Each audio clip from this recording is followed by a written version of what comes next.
Dengan wajah kesal, Luna mendudukkan pria itu di atas sofa rumahnya. Kau berat sekali, kebanyakan keluh kesah kali ya? Ledek Luna dengan wajah kesal. Apa maksudmu membawaku ke sini?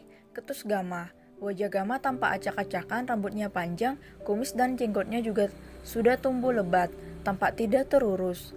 Apa maksudmu membawaku ke sini, he? Nyenye. Ledek Luna sambil meniru ucapan Gama dengan wajah kesal dan bibir yang dimonyongkan. Cih, gayamu banyak sekali, dasar pria bodoh. Apa kau pikir aku akan membiarkanmu di sana dan malah mati di tempat itu? Ho, tidak Bambang, kalau kau mau mati pergi jauh dari tempat damaiku ini. Kesal Luna. Ia tak habis pikir dengan pria di depannya itu, namun ia juga kasihan sebenarnya melihat wajah sembab dan kondisi pria itu yang lumpuh dan tak bisa menggerakkan kakinya.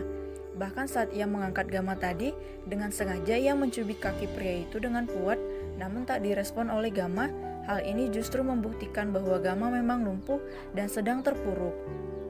Gama hanya diam saja, wajahnya muram. Ia ingin marah pun tak bisa karena ucapan gadis itu benar adanya. Bagaimana mungkin ia membuat kacau kampung orang dengan berita kematiannya? Sungguh tidak etis, bukan? Lihatlah pria bodoh ini, dia terdiam seperti anak kecil. Cih, dasar, aku tidak tahu apa masalahmu sampai kau memilih mengakhiri hidupmu seperti itu. Tapi satu yang perlu kau ketahui, kau itu berharga, hidupmu itu berharga. Umurmu masih muda, belum saatnya kau pergi meninggalkan dunia ini, ucap Luna dengan pandangan mengejek ke arah Gama yang tengah menunduk. Siapa kau berani-beraninya menasihatiku, ha? Balas Gama dengan wajah marah. Kau lihat sendiri kan bagaimana aku tidak berguna, lihat kakiku lumpuh. Orang-orang yang memiliki tubuh sempurna seperti kalian tidak akan tahu betapa sakitnya mempunyai kaki yang lumpuh seperti ini, teriak Gama sambil memukul-mukul kakinya. Semuanya memuakkan, aku lelah, kalian tak akan mengerti, ucap Gama menuangkan semua perasaan yang disimpannya selama ini. Namun Luna tampak biasa-biasa saja, bahkan tak ada mimik iba di wajah gadis itu. Bodoh, ucap Luna. Luna duduk di lantai tepat di depan Gama. Gama yang menangis menatap bingung ke arah gadis itu. Apa yang kau lakukan? Tanya Gama heran sambil mengusap air matanya yang mengalir.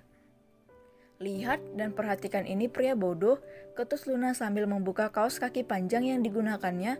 Luna mengeluarkan kakinya lalu, klek, kau lihat ini pria bodoh, ketus Luna sambil melemparkan sesuatu ke hadapan Gama yang membuat Gama sontak terkejut. Kau? Ucap Gama terbelalak melihat kaki kiri gadis itu buntung. Yang dipasang di kakinya adalah kaki palsu. Kaki kiri Luna putus dari bagian pergelangan kakinya sehingga menyebabkan gadis itu memakai kaki palsu. Apa yang mau kau katakan lagi, ha? Kau harus bersyukur kakimu masih lengkap. Kau tidak lihat ini, ha? Buntung? Ucap Luna kesal lalu mengambil kembali kaki palsunya dan memasangnya di kakinya seperti semula. Gama terdiam, ia tak bisa menjawab gadis barbar itu lagi. Baru kali ini ia mati kutu di hadapan seseorang, bahkan semua lawan bisnisnya tak bisa melawannya. Jika berdebat namun gadis ini dengan mudahnya membuatnya tak mampu membalas. Sekarang kau sudah tahu kan bahwa bukan hanya dirimu yang mengalami hal menyedihkan. Bahkan banyak anak di luar sana yang tak bisa bergerak, berbicara pun susah. Sedangkan dirimu baru tidak bisa menggerakkan kaki saja kau sudah mau menyerah. Dasar bodoh, ketus Luna. Dengarkan aku, kau masih punya mulut dan otak untuk berpikir, maka bersyukurlah dan jalani hidupmu dengan benar. Cukup mengeluh dunia tidak akan berakhir hanya karena keluh kesahmu itu. Ucap Luna sambil berkaca pinggang di depan Gama. Gama terdiam. Benar apa yang diucapkan gadis itu? Seharusnya ia bersyukur masih mempunyai kesempatan untuk hidup dan membalaskan dendam orang tuanya. Ia bahkan bisa mencari tahu siapa dalang penyebab kecelakaan keluarganya. Siapa namamu? Tanya Luna sambil duduk di depan televisi dan menyalakan benda itu. Gamaliel, namaku Gamaliel Fark, ucap Gama memperkenalkan dirinya. Aku Luna Christina, panggil saja Luna, ucap Luna memperkenalkan dirinya. Baiklah, dan maafkan aku sudah membentakmu tadi, ucap Gama dengan nada menyesal. Tak apa, dan maaf karena mengejekmu bodoh, aku terlalu emosi tadi, tukas Luna sambil memutar acara talkshow yang selalu ditontonnya. Apa kau tinggal sendirian di sini? Di mana orang tuamu? Tanya Gama sambil menatap seluruh ruangan yang penuh dengan pernak-pernik cantik, namun tersusun dengan rapi dan indah, sehingga membuat mata nyaman di rumah sederhana berwarna putih bersih itu. Aku tak punya orang tua. Dulu aku tinggal bersama sepasang kakek nenek, tetapi mereka sudah meninggal dunia 2 tahun lalu. Tapi aku punya seorang adik perempuan berusia 14 tahun. Dia sedang keluar kota. Jelas Luna yang masih fokus dengan tontonannya. Lalu dari mana kau belajar bawa mobil? Kulihat skillmu cukup hebat sebagai seorang gadis yang tinggal jauh dari perkotaan seperti ini. Tanya Gama penasaran. Ternyata kau banyak bicara ya. Baguslah, setidaknya aku tidak merasa canggung. Aku belajar bawa mobil dari turis yang sering berkunjung ke kota. Terkadang aku menemani mereka sebagai guider dan mereka menawarkanku untuk belajar bawa mobil. Ya akhirnya aku bisa. Jelas Luna. Gama mengangguk. Paham? Kau dari mana asalmu? Kenapa kau malah nyasar ke tempat terpencil ini? Apa tak ada tempat lain untuk mati? Ketus Luna tanpa menatap wajah Gama. Aku dari Jakarta. Sebenarnya aku sedang mencari alamat, hanya saja tak bisa kutemukan. Bahkan aku sampai nyasar ke tempat ini dan berakhir frustasi, ujar Gama dengan suara sedihnya. Ceritalah apa masalahmu. Tenang saja, aku tak akan membeberkannya pada orang lain selama kau juga menjaga rahasiaku. Seru Luna sambil menunjukkan kaki kirinya. Apa kau mau mendengar? Aku belum pernah bercerita tentang orang lain, ujar Gama ragu.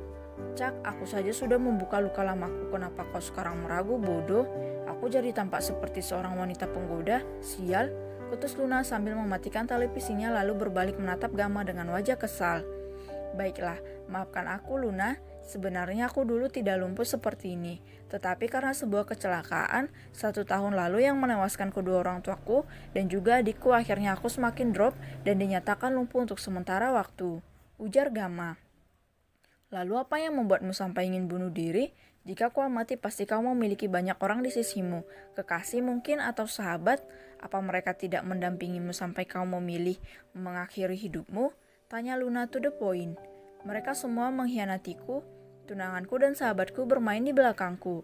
Mereka menginginkan kematianku karena aku tak mau memberikan apa yang diinginkan tunanganku. Tepat 2 hari sebelum pernikahan, kami sekeluarga mengalami kecelakaan dan ternyata mereka berdua sudah menantikan itu, ucap Gama. Setelah ku selidiki, ternyata mereka memiliki hubungan dengan kecelakaan itu, walaupun bukan murni perbuatan mereka. Jelas Gama. Lalu kau dengan bodohnya ingin mengakhiri hidupmu sementara pembunuh keluargamu belum ditemukan? Cak, Gamelia, naif sekali dirimu, ledek Luna. Kenapa kau selalu mengejekku? Kesal Gama. Menyenangkan melihat wajah bodohmu itu kesal. Lalu apa kata dokter tentang kakimu? Tanya Luna lagi. Masih bisa disembuhkan selama melakukan terapi, ucap Gama. Lalu apa rencanamu setelah ini? Kau tidak mungkin kan tinggal di sini terus, ucap Luna. Apa aku diusir? Tanya Gama. Ya semacam itu. Jika warga tahu aku membawa pria ke sini, maka habislah nasibku. Mereka akan mengamuk. Warga di sini agak gila dan kolot, ucap Luna dengan suara pelan. Aku akan pulang ke Jakarta, tapi biarkan aku menginap di sini malam ini. Aku tak akan melakukan hal buruk padamu. Kau tahu kan kondisiku kan? Ucap Gama sambil menunjuk kedua kakinya. Baiklah, tapi hanya malam ini. Dan kuharap saat kita bertemu suatu saat nanti kau masih hidup. Sudahlah, aku ke dapur dulu mau buat makanan. Kau pasti lapar setelah menangis seperti anak kecil tadi, ledek Luna. Cak, aku bukan anak kecil Luna, kesal Gama. Terserah padamu. Aku akan buat nasi goreng, kuharap kau suka. Jika tak suka ya harus suka, karena hanya itu yang ada. Aku belum belanja soalnya, ucap Luna sambil berjalan menuju dapur. Gama menatap punggung Luna. Sungguh hari ini ia beruntung bertemu gadis itu. Jika tidak, mungkin saja ia tinggal lama beberapa jam yang lalu. Gama tersenyum samar saat teringat dengan semua ocehan dan ledekan gadis itu. Rasanya nyaman mendengar ocehan gadis itu.